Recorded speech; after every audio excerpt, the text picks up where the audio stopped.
Now, with respect to this first strategy to mitigating the problem of multiple comparisons, it certainly has some advantages. And most notably, it's a very unbiased approach. We're just sampling the whole brain, we're testing the whole brain, and so we're not biasing ourselves towards finding activations in this piece of the brain or that piece of the brain. We're evenly assessing the whole thing. Of course, the flip side of that is that we are making some very large number of parallel comparisons, and this leads to the problem of multiple comparisons and therefore requires us to make these adjustments. Of course, on the negative side, as I was saying, we end up with 100,000 to 200,000 statistical tests, and if you correct for it this way, you do very often end up having low statistical power. So you find yourself at risk of having significant, either significant false positives or significant false negatives, according to how strongly you correct. So an alternative to correcting for the number of comparisons is to reduce the number of comparisons that you're making.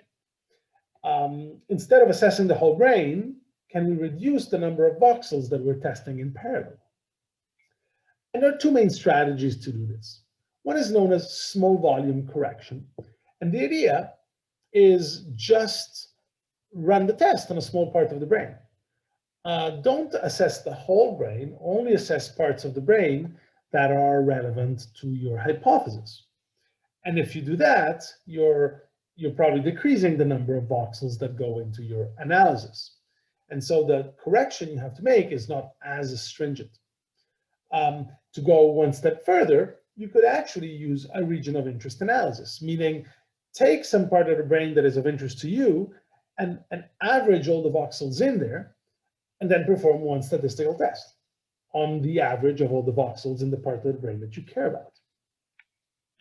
Let me compare these approaches in terms of the number of voxels that go into them.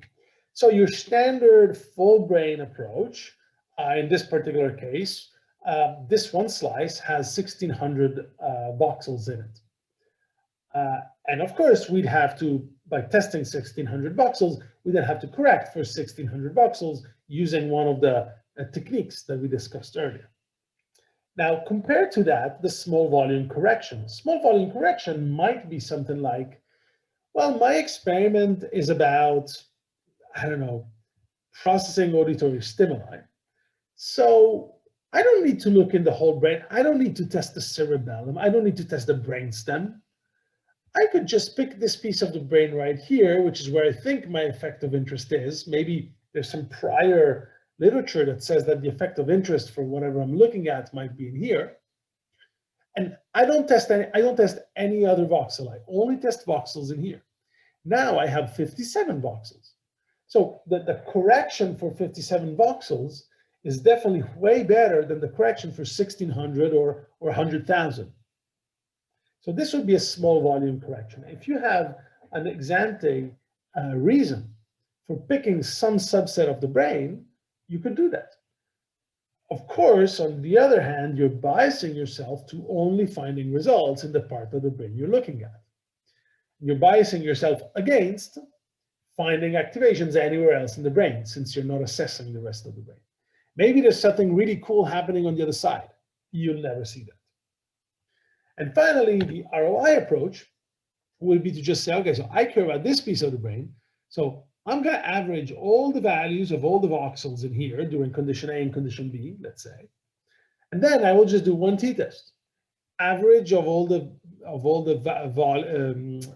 values of the voxels in here during condition A versus average of all the voxels in this piece of the brain during condition B. And then I have only one t-test. I don't have to adjust for multiple comparisons. Now, ROI analysis are great in many respects, and they have a lot of positives. So for one, obviously, they greatly reduce the issue of multiple comparisons. I should say, if you're testing 5 ROIs, however, you do want to correct the statistic at each ROI for those 5 ROIs that you're testing. So it doesn't eliminate entirely the problem of multiple comparisons, But now we've gone from 100,000s to 1, 2, 3, 4, 5 tests, much more manageable. Also, it has the advantage that it's a very principled approach to doing hypothesis testing. I myself have used it many times. Sometimes I just have a hypothesis about this piece of the brain right here. Given condition A and condition B, this piece of the brain should behave this way, and that piece of the brain instead should behave in the opposite way. Right?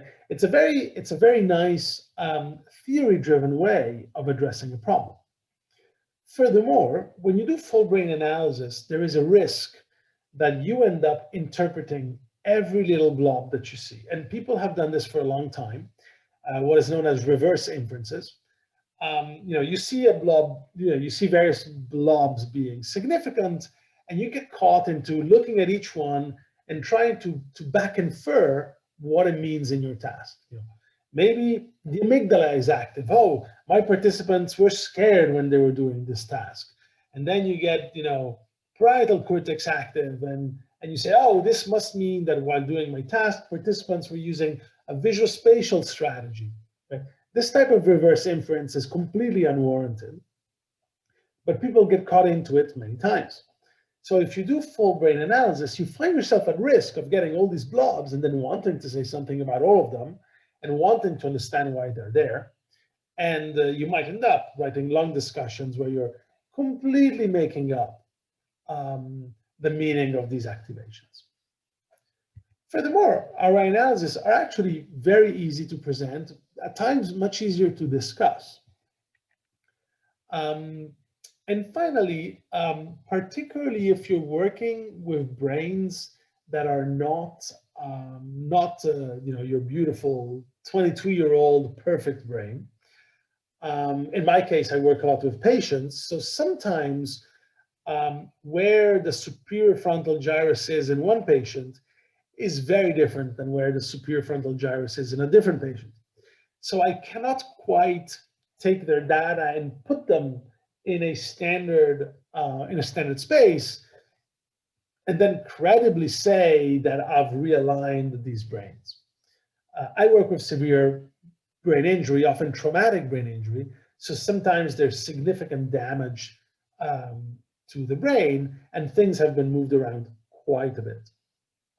So I cannot standardize all those brains into kind of a common brain and then say, well, that I've realigned different neuroanatomical parts of the brain across my participants. So what I can do is I can take an ROI of the superior frontal gyrus, wherever it is and whatever shape it has in patient 1, and extract the value from that ROI under conditions A and B. And then I can go in patient B, look at where their superior frontal gyrus is, and extract the average value in there for condition A and condition B, and then I can do a t-test. So if you're working with difficult populations in terms of brain anatomy, this is an excellent strategy to get around the problem of differing neuroanatomy. On the other hand, of course, you are biasing yourself towards only finding results in the parts of the brain where you're looking. So in this sense, you could be prone to type 2 error. You might miss some really cool results that is somewhere else in the brain. And finally, and this is the part that I want to spend some time on, selecting how to select an ROI for an ROI analysis turns out to be a pretty tricky affair, particularly because you really need to make sure that the way in which you're selecting the ROI is completely independent of the effect that you then want to test. Because else you can get completely circular results, which have become known in the field as voodoo correlations. And let me get to that. So how can you select ROIs? Well, the first and the simplest, if you can do it, is anatomical landmarks, anatomical regions, anatomical atlases. There are several existing atlases that you could use. And you can just say, well, my experiment is about, I don't know, this here, the temporal parietal occipital junction, right? This area right here. So I'm going to take this Brodmann area right here, And I'm going to take it from a standard atlas, and I'll just project it back into the space of each of my individuals. And I will take the average of the value in there for each of my participants, and then I'll do a t-test across my participants. Okay, so that's sort of the idea. And there's no doubt that if you use a structural atlas, an anatomical atlas, if you take the region from an atlas, you certainly are independent of whatever thing you're looking at. Here's an example of something I did years ago now. I had a certain hypothesis, and I picked a number of subregions that were relevant to this hypothesis. I didn't test the rest of the brain.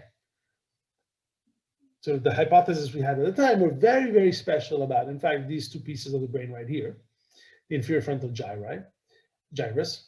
And so what we did is we took the inferior frontal gyrus and its subdivisions from an atlas.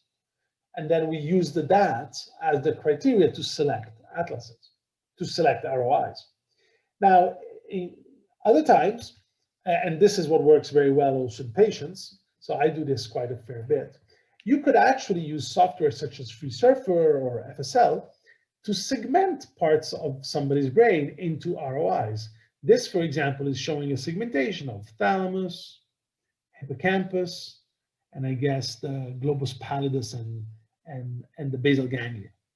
So what you could do is you could take the structural data from your participants, use that to segment some ROI of interest, maybe thalamus, and then use that as the mask for your ROI analysis. So anytime you use an anatomical structure, an anatomical ROI, it's probably independent of what you're looking at. So this is an excellent way of selecting ROIs for ROI analysis. Now, there are other very interesting ways of doing this. For example, maybe there isn't quite, an atlas that has the right region for you, but maybe there's a prior study that has looked at something similar, and they've reported the coordinates of where effects are in that study. So maybe you could take a prior study that gave peak coordinates for some task of interest, here, there, and here. And then what you do is you take those peak coordinates, you create little spheres around them, and you use that as your ROIs. And now, of course, you're guaranteed to be independent of whatever you're looking at in your data, because you're deriving the ROI from somebody else's data set. Finally, if you're particularly lucky, you will have to trace by yourself some part of the brain. For example, my friend Cristina Rosazza, a few years ago, was doing a study on hippocampus, but needed to look at the various subdivisions of hippocampus. And there wasn't quite an atlas that quite did what they were trying to do. So she manually traced subdivisions of the hippocampus for a number of participants. Not a lot of fun, but excellent way of deriving an ROI if you cannot do it in any simpler way. So as I was saying, generally speaking, anatomical ROIs are almost certainly independent of whatever effect you want to test. So anatomical ROIs are always good.